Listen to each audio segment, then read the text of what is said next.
Good morning, good afternoon, and good evening, and welcome to the latest Same Old Arsenal podcast. We are joining you on Sunday, the 5th of October. It is an early morning one for us because we all have our chores to do. James is halfway doing his chores. He's been doing washing this morning, but he's taken time out of his busy day of cleaning all of his underwear to spend some time with you wonderful people in the comments, online, and also spend some time with us talking about Arsenal's routine victory 2-0 yesterday against West Ham.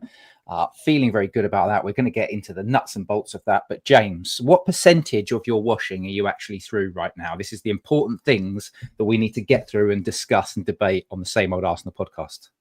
Well, I've done all the darks, Chris. Nice. And I don't know if it's the same for you or if it's the same for you, Amanda, but I have a lot more dark clothes than I do light clothes. So I don't know if this is the direction that the podcast is meant to be going in. Let's do it. I think it's telling of on about. Yeah, well, I think it's telling of how yesterday's game went. But let me just cut to the chase. The first batch of it is done. The darks are done. Nice. They're on the heated era. The second batch, the whites, are just sitting by the washing machine, ready to go in. So as soon as we're wrapped up, I'm running into the kitchen, putting the washing machine on, and we're getting that 20% over the line. We're winning the washing league table, and I cannot wait. We are winning Start the a washing league podcast.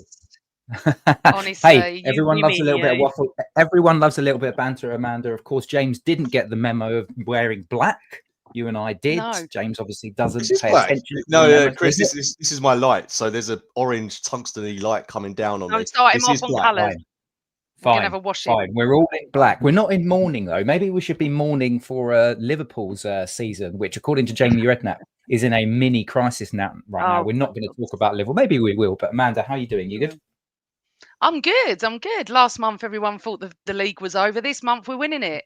Let me tell you, everybody, it's a marathon, not a sprint. Anyway, I'm good. Yes, it certainly is. And shall we get into the little sprint that was yesterday? And I say little sprint because, as I said earlier, it was a real routine win. And Amanda, we'll kick off with you. And let's talk a little bit around the start, how the day began to unfold. A 3 o'clock kickoff. Isn't that nice and novel? I do love a 3 o'clock kickoff. I made it to the ground just in time, about 20 minutes before kickoff, because I was having to do some of my chores with the wife yesterday. But as I was on the tube on the way, I was looking at the team, and Arteta decided to drop a couple of creative eights into the mix, didn't he? So talk to me about your thoughts when you saw the initial lineup. It did. Yeah, it was lovely. 3 o'clock in the sun, a little bit of wind, but in the sun. They're a bit of a bogey team for us. Was up for it. Love a 3 o'clock. I'm with you on that. I was quite pleased with the team. I like the fact that he changes a little bit here and there all the time. And I think that handbrake is definitely off. So that is all good news. But first of all, we should say hello to everybody watching, listening. Give us your questions. I'm the decent one of the podcast that will say hello to everybody. Christopher. I thought it was just us. I thought it was just permanently us. Yeah, no, just three of us. The three of ourselves. At the moment, there's over 60 now, so we should say hello. And we are going to take your questions later. But yeah, no, I was pleased with the team. Listen, at the end of the day, he knows who's taken knocks in the week. He knows who hasn't. We had Champions League. It's not easy after a Champions League game, but I want to get onto the atmosphere. But I'll stop there, and you can bring in Cooks. All right, well, let's go on to, you can talk about the lineup if you want, Cooks, but let's talk about that, the opening salvo, shall we? Because I actually thought, it's funny, for me personally, I was excited by the team lineup, mixing up a little bit. I like the idea of the rotation, you know, keeping players fresh. That's brilliant. I mean, we're going on an international break, so I guess maybe it doesn't matter as much, but I'm not going to answer that, Carl. No. We're not going to do the who I'm wins just the going to league. embarrass him every week, Christopher. I'm glad you put that up. Now we can remove that and not put that into the questions we're going to ask. But James, so pleased with the line. Me personally, pleased with the lineup. Pleased that he's doing a bit of a shuffle. And even though we didn't score until 38 minutes, which we will get to, we had a goal disallowed on 24 minutes for offside. In hindsight, and now looking at it in the cold light of day of a comfortable routine win, I actually thought we were pretty good to start off. I mean, we didn't really give West Ham anything other than the first 15 seconds. And what was your initial thoughts about that opening, the opening sort of 30 minutes, shall we say? Because let's do that. And then, Amanda, you give me your thoughts with the opening 30 minutes. Yeah, I mean, it was a ever so slightly edgy start because they got that corner within the first 30 odd seconds, and you think, oh God, corner straight away coming in cold. This could go anywhere. But thankfully, we rode that very mini wave. But I thought we were really good, same as we were against Olympiacos. I thought we started that game well. Again, another game that we could have won by more goals than just two. But you can't really, I don't think you can knock a 2-0 routine scoreline where you've not really exerted much energy. But on another day, this is a 4-0, it is a 5-0 potentially. And that's not to disrespect West Ham too much, but we had that Urian Timber chance. We had the Eze one that I have no idea how he missed. We had the Saka one that was marginally offside. And we still had more chances in that second half. Gyökeres was a toe away from putting the ball in the back of the net. So we created a lot. And what a big problem for us was last season in these games against low blocks was that we just weren't creating anything. Whereas you can say now, hand on heart, we are creating a hell of a lot of chances, getting into a lot of good spaces and opportunities. And we're being clinical when, most importantly, we need to be. So, yeah, all in all, start to the game, it was fine by me, Chris, perfectly happy. So I've got a question for you, Amanda, but and that question is, were we wasteful based on what James was saying? But before you answer that, I'm just going to drop a couple of stats in just to kind of give a little bit of context. So we had 68% possession overall. That's pretty dominant.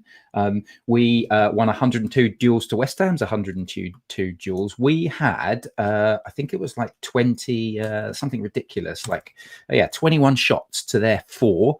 We had 5 on target. So this is going to be an interesting one. So we had 21 shots, but only 5 of them were on target. But West Ham only had 4 attempts. None of them were on target. So we pretty much dominated West Ham. We left them very, very little. I think some of the XG scores was something ridiculous, like 0.4 to West Ham. I think we had a 2 point something for our XG. So we really, really did dominate. We created good chances. We got into good positions. But my question to you, Amanda, and just talk to us about those initial sort of exchanges, is do you think we were wasteful? Well, Eze should have scored. That's for sure. Gyökeres, I don't know if the ball was behind him or in front of him. I haven't looked at the replay since. Yes and no. It was a weird one yesterday, I felt, because completely in control. I agree. But even the first minute, I wasn't bothered. You just know what West Ham are going to bring. It was pretty much like not a training game, but it was like we needed to break them down. We needed to take our chances. But to be fair, if we only did we have 4, did you say, on target? We had 5 on target. West Ham had 4 shots and none of them on target. So 5 on target. Does that include the penalty or not? Are you talking about right 5? So out of the 5, we scored 2. Okay, so we need to convert maybe one more, I think, and I think that one more. I think Eze's chance was easier than Gyökeres. I want to get onto Gyökeres later. Yes and no. I know it's hard to understand what I'm trying to say, but I'm not worried. If you understand, we are going to hit someone for 6. There is no doubt. If someone comes to play, we're going to hit someone for 6. So to break a team down like West Ham that we don't generally do well at the Emirates against, these are the games we need to win. Were we 100% on form and it was thrilling? No, it wasn't. And it wasn't, but West Ham brought nothing anyway. And I think that entailed how the crowd was, because the crowd was just as flat as the game was at parts. Do you think so? Yeah, oh yeah. Oh my God, I was so shocked. I thought the Clockend were brilliant yesterday, but the North Bank was silent. They started singing when Arsenal started to up their game a little bit, and I think that goes in tandem. But I was quite surprised, and I don't think anyone felt edgy. I didn't feel like the atmosphere was edgy or we were worried or anything. But unfortunately, football's changed so much since I went in the 80s, because now we've got to win every game. Every single thing is scrutinised to the point of everything. So now it's not become a hobby. It's like a must win. Must win. Look what happened. Liverpool lose at Chelsea, and there's crisis. Do me a favour. It is not a crisis. What are they? A point behind us? It's not a crisis, and it's so dramatic, everything. I just want to go and enjoy a game, but it's becoming much more like must win. Every game's must win, and we have had a really tough start. City, Newcastle, Liverpool, we've got those out of the way. And as James rightly said, I don't know, last week or the week before, these are must-win games now, because these are the games that we weren't winning. A couple we would draw last year, and that was the difference between winning the league and losing it. So, so for me, I felt the atmosphere only picked up maybe second half, and the players picked up second half as well. Do you appreciate the irony that you've just talked about how everyone's complaining about must-win games, and then you've just said these are the must-win games coming? No, that's what James said. They're must-win, and I understand what he was saying by that, because not that it's easier, but it's not Liverpool away, it's not Newcastle away, it's not City at home, and I get what he's saying. Where before we would just go, right, what's up next? You know, we'd chat about. I'm talking about in the 80s and the 90s, Chris. It's very different. You know, Well, where James and I can't relate to that as much because I know, A, we and weren't season ticket holders, and B, some of us weren't born. So you know, just Liverpool have done an Arsenal this week, which is what BX Gunner's saying. You know, they lost last weekend. Did they? I can't remember who they played last week, and I know they lost in the week. And Palace, now they've lost now. Galatasaray, Chelsea. Yeah, Palace. You know, and Palace deserved to win that, because Palace came at them, and every team needs to go at Liverpool because they're not that good. We've been saying it for weeks and weeks and weeks, but where they've sort of come down a little bit, we're going up a little bit. I'm not talking in table. I'm just talking about in performances. So Newcastle was a massive win for us to score in the last few minutes. You know, as you and I, Chris, went live, I couldn't even get my thoughts straight. I was still angry from the whole penalty debacle. I don't even remember what I said last week, to be honest. So it's just it sucks the actual enjoyment of watching a game, because you've got to win it. You got to win it. Because otherwise, Arteta gets slaughtered, the players get slaughtered, social media goes mental. I'm a lot older than all of you. It's very different. I get that. But sometimes it's just nice to go and enjoy a game. And I actually enjoyed yesterday. I enjoyed watching our football. Would I have liked to have got 5? Of course. But anyway. James, that was a lot there from Amanda. So let's try and unpick some of that. My personal opinion on this whole must-win stuff, I think a lot of it is predicated on media narrative. I think Sky Sports, that other radio show that I'd rather not mention, that tries to go clicks for hits, that has certain people on it like Jason Cundy. It's essentially around creating engagement. It's more around their own traffic numbers than anything else. So there's a lot of hyperbole gets thrown in there. But I think a lot of this must-win stuff probably comes from the fact that we've been sort of close for 3 years, and that's why. And I think what you've said, I want you to sort of talk about it, because obviously the words are from your mouth, and you've obviously talked about must-win. But I'm with you on this, because we need to get over the line in stuff so we can shut a few people up. I think that's one part of it.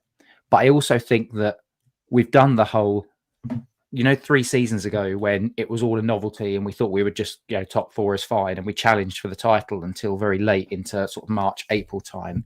And I think that gave us a taste of something. So, but talk to us a little bit about your thoughts around that must-win side, and let's bring it back to talking about West Ham as well. Yeah, I don't think the media narrative around that is going to go away unless we beat City or Liverpool away from home. Do it quite convincingly, or we have, say, a ridiculous lead at the top of the table with like a couple of months to go. I'm talking like 10 plus points in March or something. And even then, they'd still find a stick to beat us with. Both of those scenarios aren't, in my opinion, entirely realistic. Yeah, sure, we could go to City later on in the season, beat them there. Do we have to do that? I don't think we do necessarily.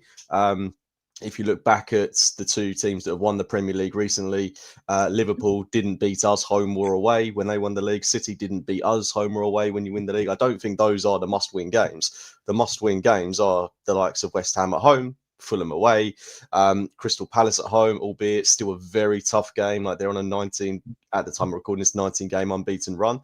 So that's not a foregone conclusion by any means. Then you throw into the mix the Champions League games against Atletico. Then in November, you've got games against Spurs, Chelsea, thrown to the mix the likes of Bayern. It's all going to come on top of us very, very quickly. But we've got the squad to cope with that now. And I would be, I would have been disappointed if we hadn't, very disappointed if we hadn't got the win yesterday, following on from what was such a good result against Newcastle. Like, a draw in that game would have been a good result. But to go and win it in the last minute, I mean, you've got to build on that. You've got to go on a run after that point, because it's such a unifying result within the group. And we did exactly what we had to do yesterday. I mean, I feel like we haven't really got much to talk about because the game was so routine, it was so professional, and you're not going to hit teams for 5 or 6 every single week. And because maybe the result was so, easy in a way, no disrespect to West Ham, but it was easy. I felt like in that second half we were playing against a side that were happy to concede a 2-0 defeat. I didn't see any intent from West Ham to try and get themselves back into that game when it went to 2-0. They just looked like they wanted to get back into the dressing room, and it felt like a training exercise for both teams. And maybe that's why people are looking at players like Gyökeres and digging him out, because we just want talking points from a game that really doesn't have many, because it was so straightforward. Well, let's talk about the few that we did have. I'll stick with you, James, and then go to Amanda. Offside goal for Bukayo Saka.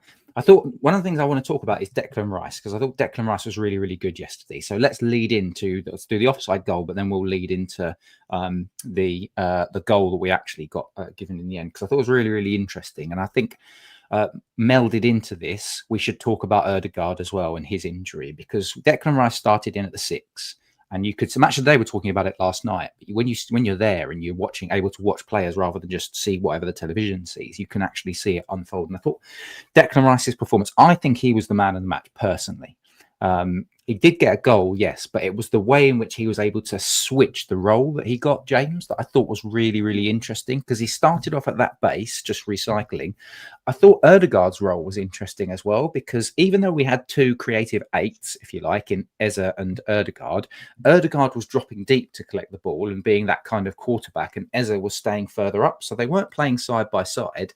Ødegaard was dropping in to collect ball off Rice in that first half, until he got injured. And that was a real sad point for me, because we'd all wanted to see these 2 creative players together in a game like West Ham, who were going to sit deep under Nuno. And I just pray that it's not going to be that long-term thing. Arteta said he's in a brace afterwards, which doesn't sound good. So we've got our fingers crossed. But talk to us a little bit around how you thought Rice performed yesterday, then the Ødegaard, and then we'll leave Amanda to talk about the goal, or you can do a minute on goal if you want.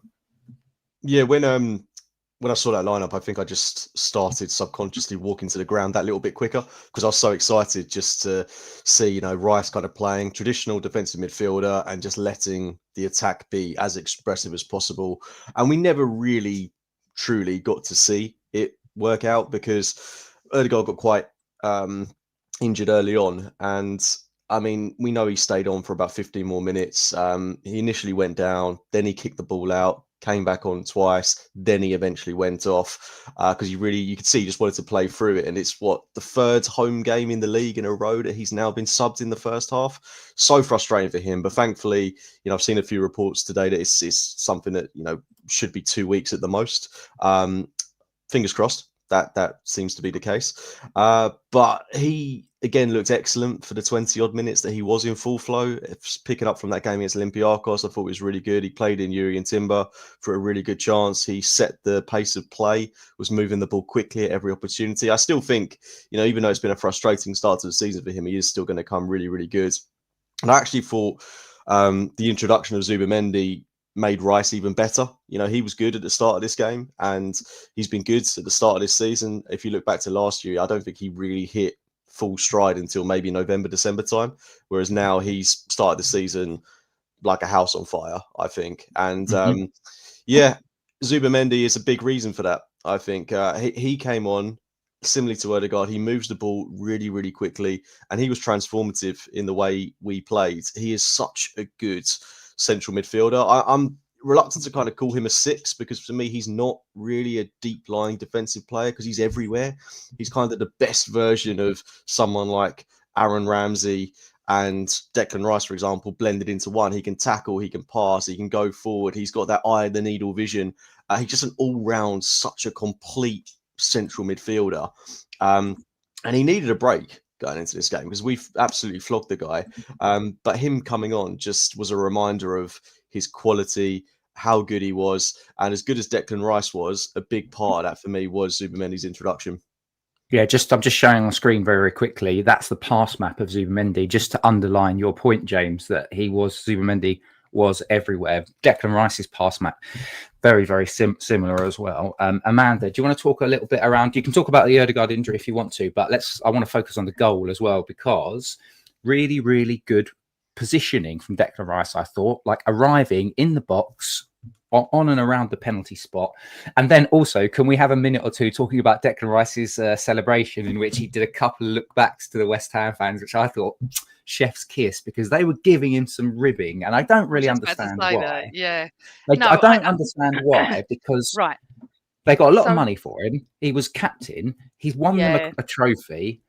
And there was only, when I looked at the end of the game, there was when Rice came off, there was one West Ham fan in a light blue shirt I saw clapping. The rest of them arms down. But Amanda, talk to me about Rice. Talk to me about Ødegaard if you want, but let's focus on that goal as well.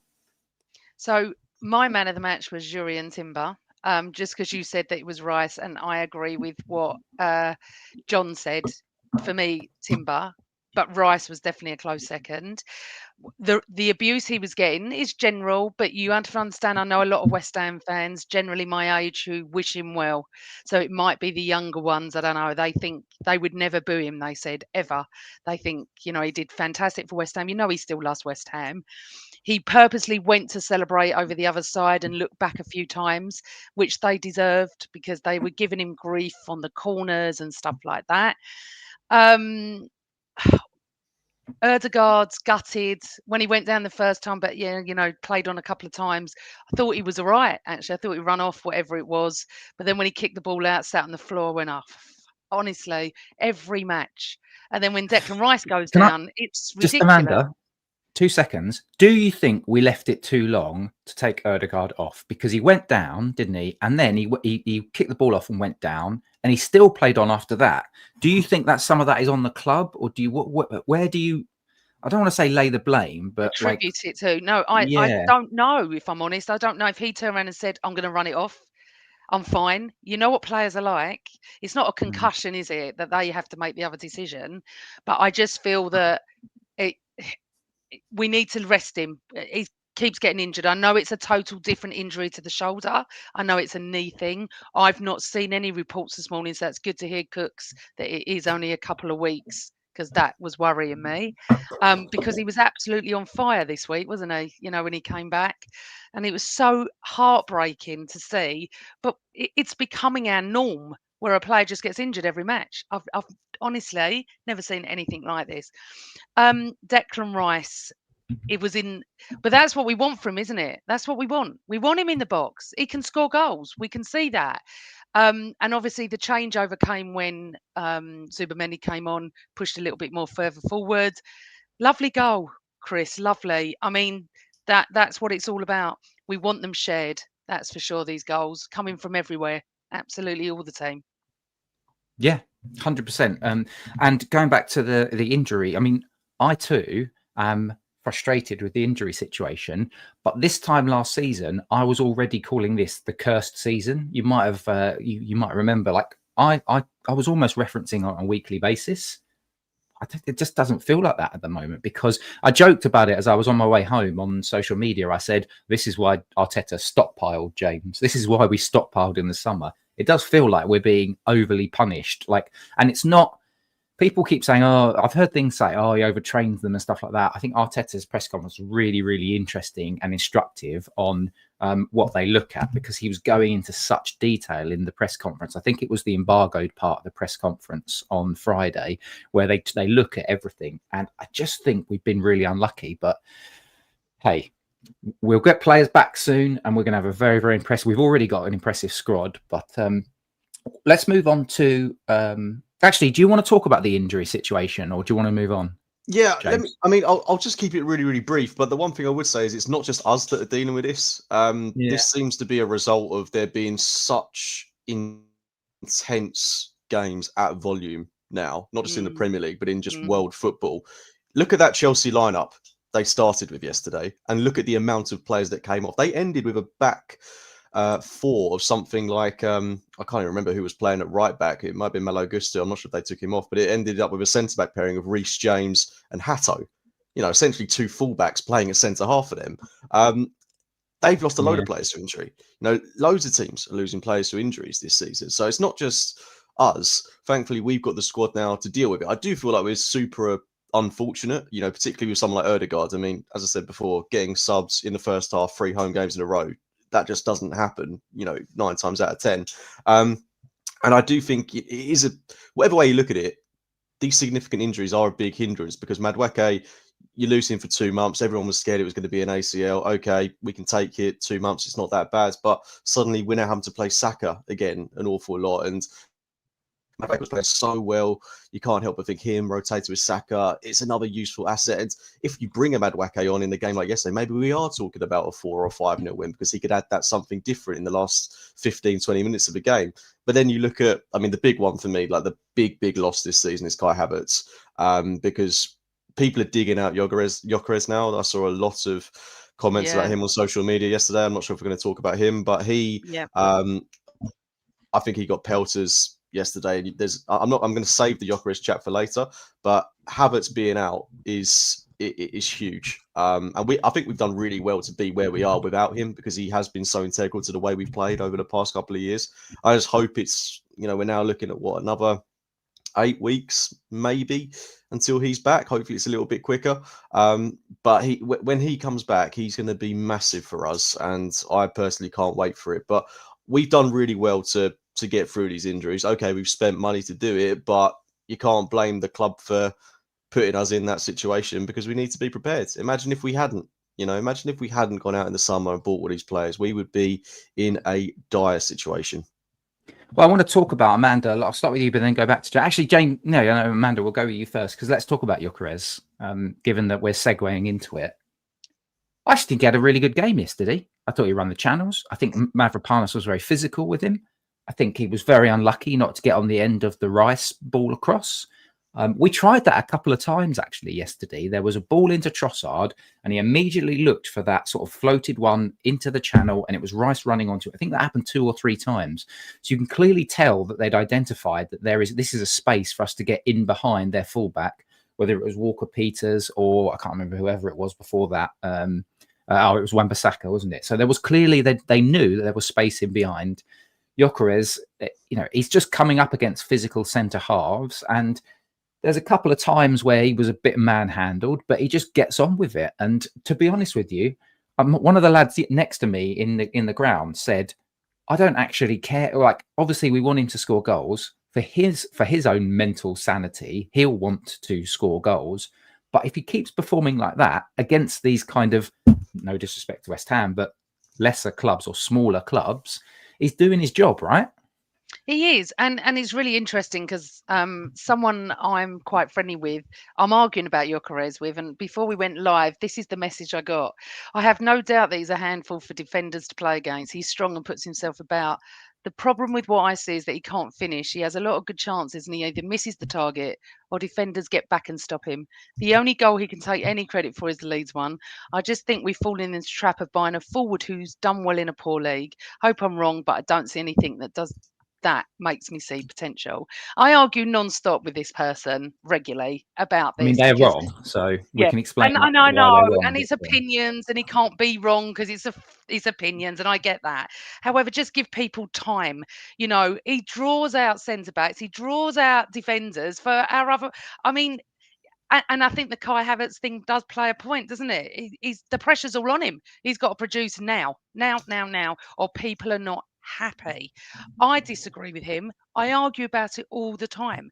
And I argued with Havertz and I argued with Madueke. Give them time. If in 6 to 8 months he is not doing it, I'll say he's not doing it. But come on, he's been here 5 minutes from a completely different league, and everyone settles differently as well. He's not used to the way the Premier League is. I just want everyone just to give him a chance. I'm not saying he's going to be like Messi. I'm not saying that. But just give him a chance, because I can see potential. And I think that's why Arteta came out last night and said what he said, because I think he's starting to see or maybe feel that there's pressure on him. He came out and said, I can't believe how well he's settled and how he's pulling defenders away and giving chances to everybody else. The goals will come. I truly believe that. Unless you just disagree, Cooks, that's how I feel. Yeah, I mean, I don't disagree, to be honest. But I think the way you judge Gyökeres is entirely based around what your personal expectations are for him. So if you're expecting him to come in and replicate what he did at Sporting and score, let's say, between 30 and 40 goals, I think you've got high expectations of him. For me, Yeah. I think on a previous podcast, I said I'm expecting 15 to 20 league goals, and I'm fine with that because we've paid 55 million for him plus 8.5 in add-ons. For me, that's what that kind of money gets you in this day and age of football. It's mental, but that's what you get, and that's all we could need. I mean, look at the goals we're scoring now, and look at the way the team's playing. We could end the season with Gyökeres scoring 10 goals, but it might be all we need. You know, the most important thing for me is, and I should caveat, I hope he gets a lot more than that, and I think he will. I think he's going to end around the 25 goal mark in all competitions, which I think would be a good return in his first season. But for me, I'm judging him on how he's making the team play. And in that first game against United, I didn't really see that. When we played Liverpool, I didn't see that. When we played City, I didn't really see that. Against Newcastle, I saw it in abundance. Same against Olympiacos. He should have scored against Olympiacos. He got himself some really good opportunities, but he just thrashed at the ball. I think he needs to be a bit more composed with his finishing. It seems to be, I'm going to blast it or I'm not going to hit it at all. And he needs to maybe time his runs a little bit better. I mean, he should have got on the end of that Declan Rice one, I think, if I'm being a little bit harsh. But, you know, his all-round team play is getting better and better and better. I think out of the last 3 games where we've played Newcastle, Olympiacos, and West Ham yesterday was his poorest performance. You know, I would give him a 5 out of 10. But he still works really hard. And that's the bare minimum you can ask for a player when they're not having their best game. He still made a great run down that left-hand channel, beat his man, still shows lots of pace, lots of running. He just needs to put the ball in the back of the net, and I think that will come. And as I say, when Havertz comes back, he's going to add hopefully another dimension to Gyökeres this game. Be interesting to see them both on the pitch at the same time. But going back to the start of my point, you've got to be a bit more realistic with what we're going to get from this guy. If it's 10, 15 goals, whatever, but he's bringing in the likes of Saka, Martinelli. I think he's already had a big impact on Martinelli in this team. Trossard, Eza. If he's bringing these guys into the game, that's fine by me. It's absolutely fine. And also, if we win a trophy and he's only got 15 goals, is anyone going to remember that he's only got 15 goals or Who cares? 10 goals? Or exactly. And this is my argument. I continue, and in the end, I go, I can't discuss it anymore.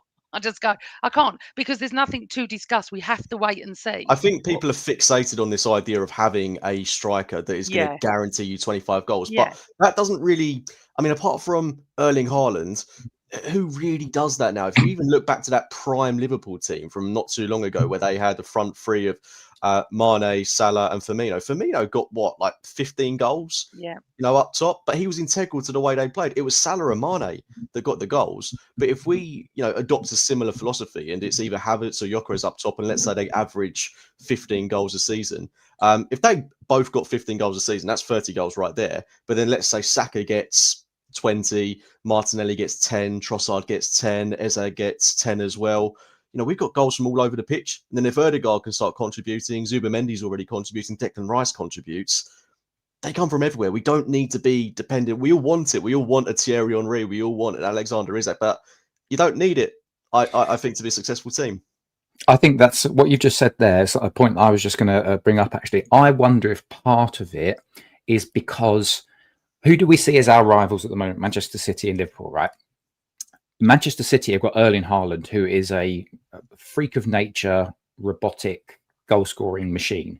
And so it's hard not to look at that and go, oh, we could do with some of that. And he's a Scandinavian, blonde-haired Scandinavian who's bagged tons of goals. We've signed a blonde-haired Scandinavian who's bagged tons of goals. And so there's some projection that takes place. I think that's part of that. There's also another Swede who's just been signed for Liverpool for 130 odd or 100 whatever it was, however many million. And he's been in the Premier League and he scored bags of goals. So there's almost maybe there's an element of fear of projection. We need to be able to do that as well as doing everything else. But as you guys have both rightly pointed out, you don't have to do that. You just need to spread the goals. I think there's a couple of other bits I'd point out as well. If Gyökeres gets on the end of that Rice thing yesterday, which he was literally about that far away from, if he's just a fraction of a second earlier and that goes in, Nobody is talking about any of this. That's the fine Well, margin. isn't it the same with the in penalty, football. Chris? You know, if he takes that penalty and scores it, are we Yep. having this conversation? Exactly. I think you still would on the penalty, but what I agree with Chris on that. But what I will say, what I will say as well is, it's really, really hard because we can't see into the future. So we can see what he's doing now, and we just have to give him that time. And also, what I noticed yesterday, Chris, after he missed that, he then tried too hard. He then got frustrated at everything he was doing, and I think that's the problem. I think he's starting to feel the pressure. And if you're an Arsenal fan, you shouldn't be putting that pressure on him. You know, we are top of the league. We can't do any more than we're doing. We've won both Champions League matches. There comes in the perfection thing. And don't you worry, I'll be discussing this with him again shortly. So, Okay. There's two more things I just wanted to point out on Gyökeres, and then let's move on to Saka and his impressive stats that Arteta talked about. So number one is against Olympiacos, and I've started to notice this little bits of it. We're actually changing our style of play with Gyökeres on the pitch because we're starting to go longer. David Raya was going longer a lot quicker, but what we're trying to do is, yes, we're hitting the man, but and you saw that with the goal, the Olympiacos goal, where Ødegaard's put the ball in behind, and it was Gyökeres who's running in behind. I think the players are starting to realise and they're starting to feel out the types of runs that he's making. And so this is going to give us a different dimension. I remember saying last season, I'm sure I was on one of our pods last season, and I said, we don't seem to score goals anymore. Like, you know, the goals where Thierry Henry would be threaded through, or Aubameyang would be threaded through and in on goal. We never used to score those goals, but particularly last season, particularly under Arteta. And that's part of it's because, and I said this to one of the lads yesterday in the ground, we play, and I think it was off the Arsenal Vision podcast that I got this information, but they found out that last season that we play like the lowest block of any European team. We face the lowest block. So basically teams just sit deep against us. Every team sits deep against us because they know how dominant we are. So you've got a guy in Gyökeres who's come from a Portuguese league where he's able to run in behind because for some reason all those teams play higher lines and they're less quality. He's now come into a team where everyone just sits back. So his timing of his runs is going to need to be perfect, particularly when you're up against low block teams. So it doesn't surprise me that he's not getting tons of chances. I also think the positive side of him occupying those central defenders with his physicality and the fact that he's making those runs, it's going to give the likes of Saka, Martinelli, Trossard more space. How many times last season did we see, particularly like Newcastle, they just double down or triple down on Saka? So Saka gets the ball and suddenly there's 2 or 3 players around him.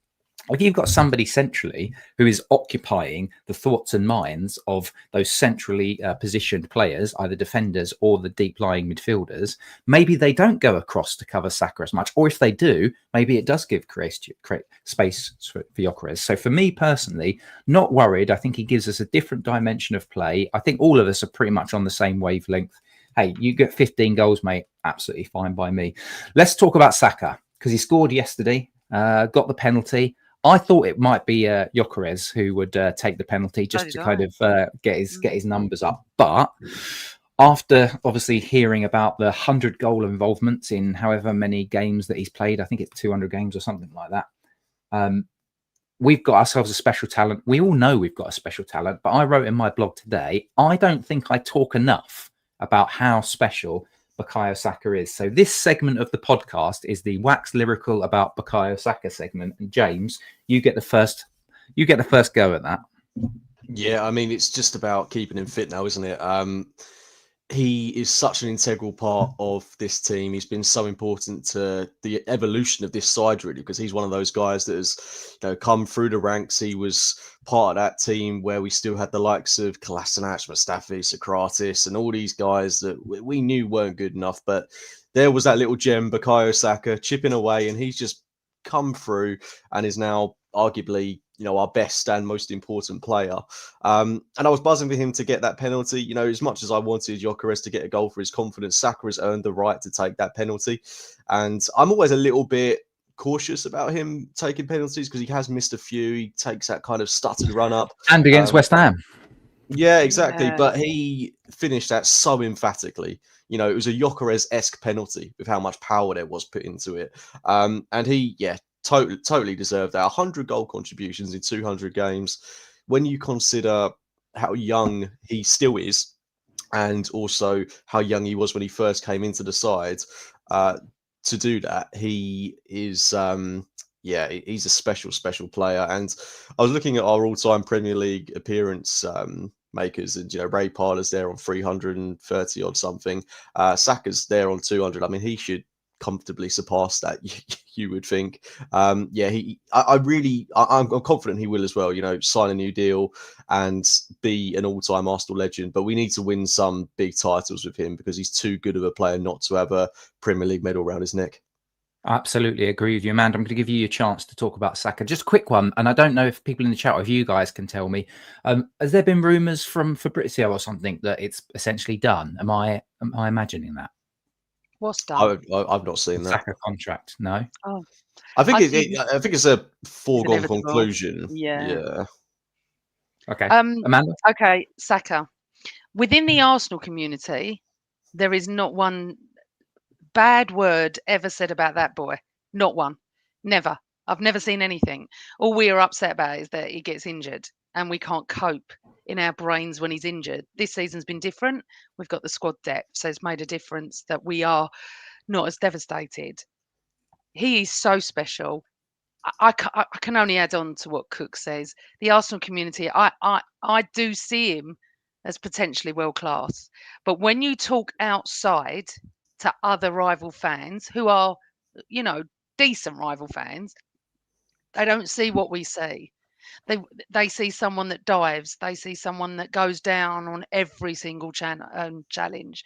They don't see the fouls on him. They think I'm being dramatic, and Until he puts on an England shirt. Yeah, I'm a little bit like James as well. When he takes a penalty yesterday, it's right in front of me. He stands right in front of me. He blasted the net. It was one of his best penalties. I just want to wrap him up in cotton wool, and I absolutely adore him. I think if you are an Arsenal fan and you don't adore Saka, there's something wrong with you mentally. But I've never met one that doesn't. He doesn't divide opinion in the Arsenal world. Outside, they go, well, class. Oh, he just dives all over the place. He gets non-stop fouls. He's not as good as you think, Amanda. And I actually think I'm going mad or being gaslit, because I think he's outstanding. And everyone knows on this podcast, I'm not a sheep. I don't follow what you two say or anyone says. I'll always say what I think. I can't speak highly enough about Saka. I actually want to adopt him, because I absolutely love him as a person, as a player. And I think he's growing now to not be the star boy and maybe be the star man. Because I just felt like when he scored that yesterday and when he celebrated, he's just wonderful, and I love him. And we have to say, to be involved in 100 goals, assists and scoring, Bukayo Saka, we all love you. Yeah, and he's taken the captaincy armband as well, which is an interesting one, because I would have assumed that naturally it's Declan Rice that takes that. But hey, Arteta's given it to Saka, which is all good. I thought Saka yesterday, James, it didn't have his best of games, but I think that's actually good. I think that Juve, that left back.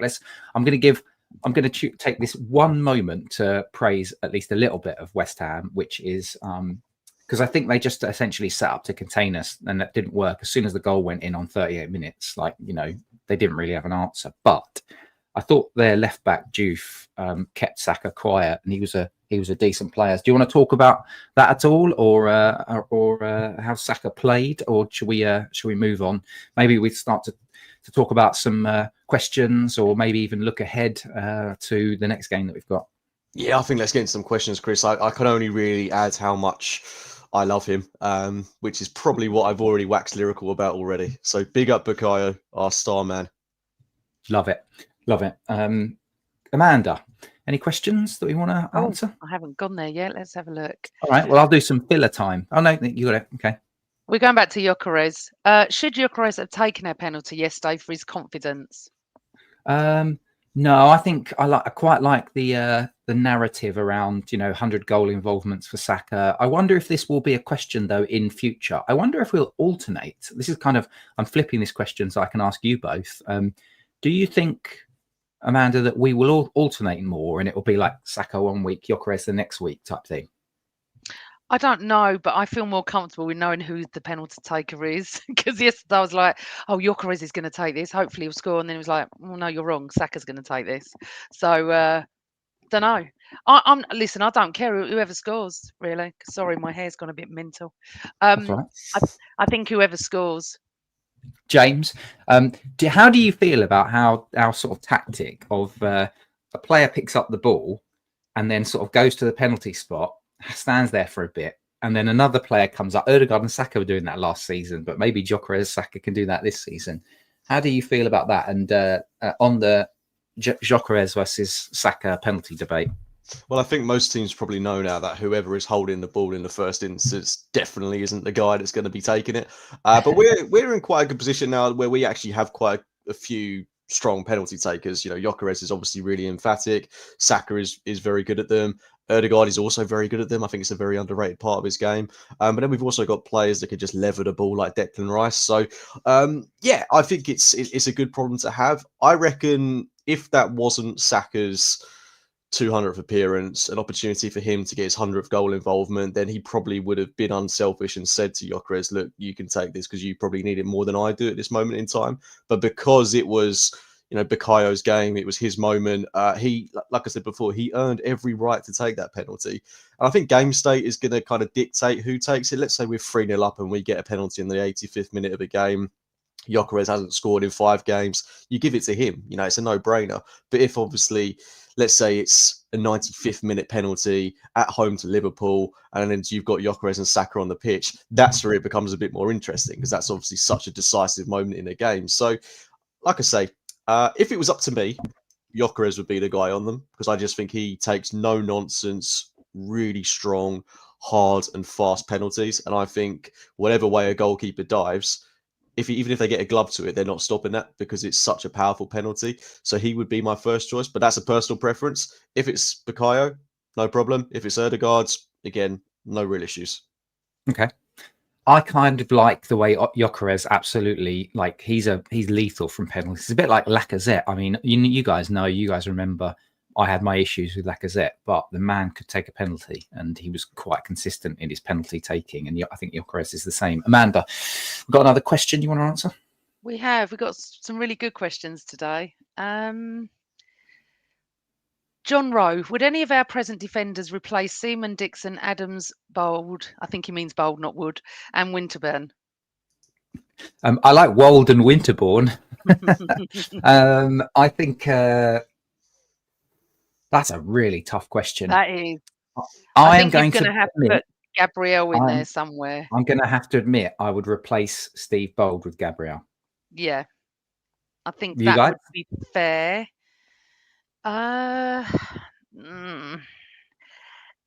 Cooks. Oh, I don't know. This is a touch before my time, so I wouldn't want to give an invalid opinion here. Dixon and Timber.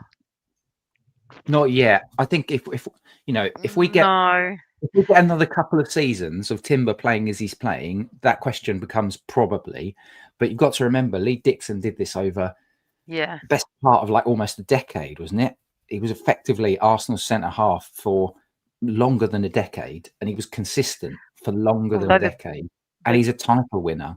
People in the chat room were saying what I'm saying about Timber, but I can't even say it. It makes me upset because they're my era. But Winterburn, I mean, definitely not Adams. No, that's not happening. No. Let's go to Karen's. Karen Russell. Hi, Karen. Morning. Do you celebrate Chelsea's winner yesterday like an Arsenal goal? No, I did not. I did go on Chelsea, and then I suddenly checked myself. I was in my kitchen making steak, and I was like, go on Chelsea, because I realised what it would do for us. And then I just felt dirty and horrible inside. And then I had to put something onto social media by saying, go on Chelsea, you scummy bastards, or something like that. James, what about you? Not quite as emphatically as I would an Arsenal goal, but I did definitely celebrate it. I mean, that's a big moment for us. Like, be silly not to. Shall we I talk about Liverpool just for a second? Go on, Amanda, can, but let's talk can I about just Liverpool just for a can I just second. say, Chris, that I don't understand this, because if that was Tottenham, I would celebrate. I don't give a toss who they're playing. Whoever our main rivals are, I want them to get beaten. So I don't care who it is. So I see a lot of people going, I went, thanks, Chelsea, and like smiling faces. And everyone went, thanks, Chelsea. Now you can do one. Well, not in that Yeah, polite manner. So exactly. I sort of, so I don't. I understand it, but I don't care. If Tottenham play Liverpool next week, I'd want them to win 5-0. I don't care. Tottenham are not relevant to me. So anyway, but everyone's different. Go on. You want to talk about Liverpool, yeah? Look, I'll just say that I did celebrate. It's a different feeling when you're celebrating something helping us. You're not going to run around the room, scream at the TV like I generally do. But it is like, oh, this is absolutely awesome. This is just the best. They've lost it in the last seconds. I don't care who the other team are, but you don't celebrate in the same way, do you? No. So Jamie Redknapp yesterday talks about, and I said this right at the beginning of the show. I think I did. I certainly wrote about it this morning. I talked about a mini crisis. James, let's just do a minute on where you think Liverpool are at the moment. I don't want to turn this into the same old Liverpool podcast, but let's just talk about this, because I feel like this has been, and I hope this is true, I think Liverpool will still be challenging. Liverpool still are favourites for the title, if you ask me, because this mini crisis stuff is nonsense. So the firepower they've got is crazy, and it will click. Like Mohamed Salah is not going to turn into an absolute dud overnight, and Isak will score goals, and I still think Florian Wirtz will come good. And so I still make Liverpool favourites for the title. However, for up until this point, 7 games in, what I've seen from Liverpool is a side which is playing basketball football, which is never sustainable, a side who's been getting away with it, a side who all of a sudden the margins aren't going for them, and Arne Slot, having had, and you guys have probably retweeted this, but I've said this twice now, he's had 14 months of everything going his way, and suddenly things aren't. And it's looking a little bit ropey. But James, where do you stand on Liverpool? And let's not project and screw ourselves over by the footballing gods, but let's just talk about this first 7 games and what you've seen. I feel like whatever I say here is going to come back in a negative light in some way. I, like you, still expect them to gel and click in some way. I mean, Wirtz, Isak, Ekitike, Salah, even like Chiesa's contributing goals and assists in this season. It feels like they've got too much attacking talent to not do well this season. And you look at their midfield where they've got Szoboszlai, McAllister, Gravenberch. There's still a lot of quality in that team. They're definitely not in a crisis. You know, they're 1 point off top. You know, they've won their first 5 games of the Premier League season. Okay, they're going through a rough patch, but I don't think it's a case of them being found out or, you know, they're not going to score goals anymore. I still think they're going to cause problems to a lot of sides this season. But I do think these results have been coming. If you look at the way they even started the season against Bournemouth, you know, they conceded goals there. They won very, very late at Newcastle in a game where they were pegs back from 2-0 up to 2-2 with a 10-man Newcastle side. So these results have been in the works, and I don't think it should come as any surprise that they're losing games, but it's not like they're getting battered, you know, 2, 3, 4, 5-0. They're just making sloppy mistakes. I think Konate's been incredibly suspect this season. There's been a lot of change in that Liverpool backline. I mean, you've said it before, Chris, Van Dijk is getting older. Kerkez, I don't think he's as good as Andy Robertson was. You know, Robertson, I think if you look at the goal they conceded yesterday, big part of that is because Andy Robertson is, you know, on his knees pretty much because he's absolutely knackered. And he just can't get to Esteval. So he's past his best. Kerkez, I don't think is at the level. Frimpong, is he a winger? Is he a right back? I'm not sure. Connor Bradley, is he at the level? He was kind of all over the place yesterday. So defensively, I think they've got big problems. And that's why I think them not getting Gay in the summer was big for us, because he changes things in that sense. Like Van Dijk and Gay is a centre-back pairing. You think that would make quite a big difference to what they've got at the minute. So I'm certainly not writing them off. I think this is all hypothetical though. Like Wirtz, we've been talking for ages now about when is he going to come good, and it might not happen for another 10 games yet, but I still think he will. But then I looked at his performance yesterday a little bit more closely, and apart from that flick where he played Salah in, I thought he was poor. Like, I'm not trying to dig him out, but I just didn't see anything from him that made me think, wow, this is a really, really good player. And then I look at someone like Mohamed Salah, I don't really know what he's contributing. The amount of times he cut in on his left foot and in seasons gone by, that's nestled in the top corner. They were all ballooning over the net. So I don't know if he's kind of starting to enter that decline period. I mean, he is 33, so it's going to happen at some point. So if they're in a situation where you've got Van Dijk declining, Salah declining, you've got players like Isaac and Wirtz still gelling. I mean, it's a lot of change. You know, there's a lot of change going on at Liverpool. So I don't think it's a foregone conclusion just because they brought all these players in that they win the league. But there's still a lot of talent there to not work at some point, if that makes sense. So I think you've just got to play it by ear, Chris. I'm loving it whilst it's happening. Don't get me wrong, I'm absolutely loving it because it's great for us. But I don't think it's going to be like this week in, week out. Yeah. Just a quick one on. So Liverpool are joint 10th. I'm just looking at the table on FBref, and Liverpool are joint 10th. Well, they're down in 12th because of the goal difference on goals conceded. So mid-table. So they have been shipping goals. The team that is top, of course, is Arsenal, with only 3 goals conceded all season, and goals for. The team that's top is Arsenal, which is nice. So we're top of the league on points, we're top of the league on goals scored, or we're top of the league on goals against. It's lovely. Amanda, do you want to say a minute or two? Let's then on Liverpool, and let's get on to another question before we wrap up. Yeah, just very quickly. On the 5th of October, I can say this now, I'm not talking for the whole season, so nothing can come back to bite me. They're not as good as everyone thinks they are. They weren't as good last year as everyone thought they were. Unfortunately, we weren't because of our injuries and squad depth. Their defence is not great. I said if a team goes at them, Palace went at them and beat them. So all I will say is they could come good, and they probably will, and they will probably be our main rival challengers. However, City could come good, and there's a few others below us that don't look too bad either. It's too early to say, but Slot is starting to lose it a little bit, and it made me laugh when he mentioned about a decision, because if Arteta did what Slot did last night, he'd be up in courts day, Arteta, in the football court. So all I'm going to say is it's lovely to see, and maybe they're being found out at the back because we all know they are a little bit suspect there. But however, in 3 months' time, when they're 15 points ahead of us, don't come back to this podcast because I'm talking as of today. I'm not talking about months to come. Touching wood, all of that sort of stuff. But anyway, so yeah, right. Question. Let's have a look. From Carl, how impressed with Andrea Berta so far? Is he an upgrade on Edu? Go on, Cooks. Go on, Chris. You go first.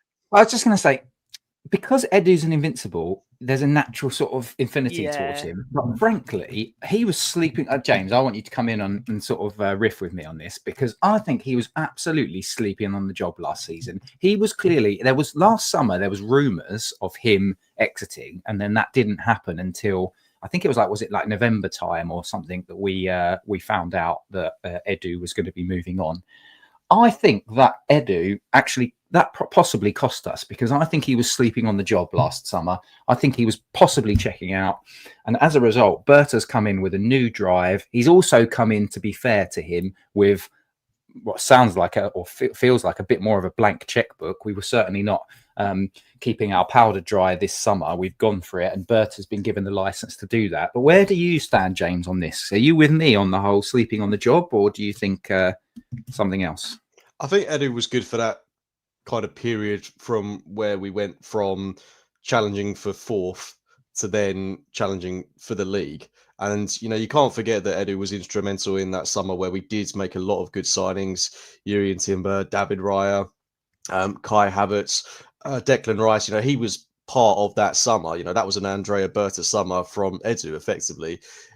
It's always been the selling that's been a problem with Edu, but then again, you could argue, you know, he got good fees for the likes of Eddie Nketiah, Emile Smith-Rowe, Balogun, etc., etc. Even Joe Willock, if you're going back a little bit further. So, I mean, in answer to the actual question, Chris, I mean, I think Berta's a massive upgrade, to be quite honest. I just love his ruthless approach and just how he gets stuff done. And I think what he's done with Arsenal now is he's put us in a position where we shouldn't need to have a summer like we just have for a long, long time. And I know people want transfers and I want to get excited, and we all want to have, well, I mean, I don't really care personally, but I know a lot of people want like 8-10 players to sign every window. It's not going to happen. We're in a situation now where we've got probably too many players, and we're going to have assets to sell in the future, hopefully for good transfer fees. So the selling problem should become less of an issue because every single player we've got now is of real quality. You know, he's renewed players like William Saliba. That's a massive deal for us. Like, we've got him for the best years of his career now.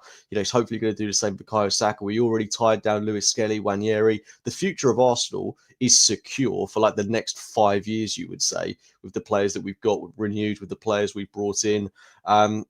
We probably, moving forward for the next couple of windows, unless something crazy happens, like in terms of us losing a load of players, we probably only need to add like 2, maybe 3 at the most players next summer, because we've got the squad now. They're all at the right age. It's just replacing guys like maybe Norgard. He's barely touched the ball, but, you know, he's in his 30s now. These are players that you might look to upgrade upon. Trossard, for example. But everyone else, they're at that prime age. We've got a squad for the future. And Berta's a massive part of that. So, yeah, massive upgrades. But I don't think you can overlook the work that Edu did. And the way he left, I think, is a little bit, I don't know. I don't look at that in the best of lights, considering it did happen in the summer last year where we weren't productive. You know, we weren't good enough. You know, we only bought Calafiore and Marino when we evidently needed more. Like, we ballsed up the Sesko deal. We left it late and signed Raheem Sterling when there were other routes we could have gone down. So that was a bad summer from Edu. Very, very bad. But I still give him credit for what he's done in that transition period. But now it feels like we've gone a level above now with Berta. Amanda? Guys, I have to go. I'm so sorry. I have to leave. So I'm just going to say goodbye to everybody. You carry on. I'll remove myself. I think I know how to do it. But everybody have a lovely Sunday, and remember, always Arsenal. Guys, I'll speak to you later. Take care. Bye. Bye. Bye. Right. And then there were 2. So let's wrap this up with, I guess we want to do some, because we're going into the internationals, James, aren't we? So I want to have a look at I wanted to do this for a while, but the West Ham game gives us an opportunity. So between now and I guess the Tottenham game is the game that I'm looking at. We play Fulham away. We've got Crystal Palace at home. We've got Burnley away. We've also got Atletico Madrid. I'm focusing on the league bit because you've got Atletico Madrid, you know, and we've got Brighton in the cup. So let's just focus on the league before we wrap up. Maximum points? ? And where does that leave us? Where does the table leave us, do you think? And I will call up Liverpool's results. I'll call up Liverpool's fixtures as you're giving me what you think we'll do. And then I'll give you that and you can tell me. Yeah, you have to beat Fulham away. Fulham have been susceptible to damage this season. And, okay, we don't have, in recent years anyway, the best of records at Craven Cottage. But we didn't going into the game yesterday against West Ham. We didn't against Newcastle. Wipe that slate clean, win at Fulham. And to be fair, if we look back and let's say we've beaten Newcastle, we've beaten West Ham, and we beat Fulham, these are 3 games that we didn't win last year. You know, we lost 2 of them and drew 1. So we're like 7 points up or something, 7-8 points up. So it's, yeah, that would be really, really good. Easier said than done. I don't think it's a foregone conclusion. I think if you're going to Fulham expecting a 3-4-0 hammering, it's not going to happen. I think you might be looking at a similar result and performance to what we saw yesterday, and that would be absolutely fine by me. So that's got to be a win. Palace at home is where it gets tricky because you look at Palace at home on paper and you say, okay, we should win that. But I mean, they're on a really good run. They've got a really good settled side. They've got really dangerous attackers. Sarr, Mateta, Pino, who's come in for Eza. That's not an easy game, but it's at home, so you've got to win it. You know, we should beat Crystal Palace at home, and as good as they are, again, it's at home. We if we've got title credentials, you win that game, and then Burnley away. Again, not straightforwards. Defensively, really solid, really good structure under Scott Parker. That could be a scrappy 1-0. Don't care, win it. So yeah, maximum points, and that should. And sorry, one more. Sunderland away, which is on the 8th of November. And there's a reason I've given you that because I'm going to give Liverpool's fixtures in a second. Yeah, that's not an easy game as well. again, you should be beating promoted sides, whether it's at home or away, if you want to win the league. But Sunderland look really good. I mean, I know they lost to Man United away yesterday, but they still created a lot of chances. They've got really good players. Of course, we know Granit Xhaka's there in midfield. He'll have a point to prove in that game, no doubt. Again, similar to Burnley, that could be a scrappy 1-0, but they play really good football, which could play into our hands because they're going to be a bit more expansive, I think. So, I mean, I'm looking at all our games going up to Chelsea away, it's Chelsea away, isn't it? And thinking we should be winning all of them. I'm not saying that to be arrogant, but if you want to win the league, those games on paper, you win them. Yeah. So we've got, just a reminder, so everyone that's listening in, we've got Fulham away, we've got Palace at home, we've got Burnley away, we've got Sunderland away, and that's when we go to the North London, or we've got North London Derby at home. Park that for now, but that's kind of a milestone that I'm looking at, because that is one of the things at the beginning of the season you underline. We've got to win that though, Chris. The North London. I know, but what I'm saying is, so that's 4 games there. We're on 16 points at the moment. That gets us 28 points. Liverpool are on 15 points at the moment. So their next 4 games, they've got Man United at home, and the next one. They play Brentford away, they play Villa at home, and then they play City away. If you're going to be expecting points, or what's your kind of expectation of Liverpool with Man United home, Brentford away, Villa at home, City away? 7 or 8 points for them. Yeah, probably. I think it could be more. Definitely could be more. I think they'll beat United at home. Brentford away, they could potentially struggle at. Villa at home, I'd expect them to win that game, and then City away. I mean, that could go either way. Yeah, or it could be a draw. So I think they're going to drop points there somewhere. But I would have them around the 7 to 8 point mark.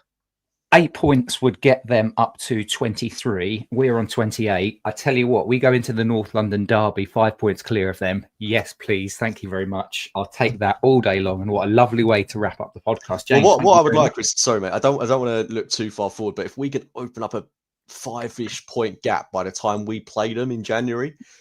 Imagine if we beat them and we go 8 points clear of them, mate. Like, let's not project too far, though. I know, I've gone too far. I've gone way too far. Let's simply say thank you very much to everybody joining us in the chat. It's been lovely to have you on. It's been wonderful to share what was a routine win and another fabulous match of the day watch as well, because we got to see Liverpool lose too. So thoroughly enjoyed that. Had my question marks over why we were third, and the Tottenham game was before us. But let's not get into too much of Arsenal fan moaning at media on a day in which Arsenal are top, point clear. Things are looking good. We go into the international break in a good space. I think from James and I, thank you very much. And we're going to catch you next time on the Same Old Arsenal podcast. See you later. We absolutely will. Just when I can find the media assets to close down the podcast. All right. See you later, guys. It's been a pleasure. Catch you in a bit. See you later.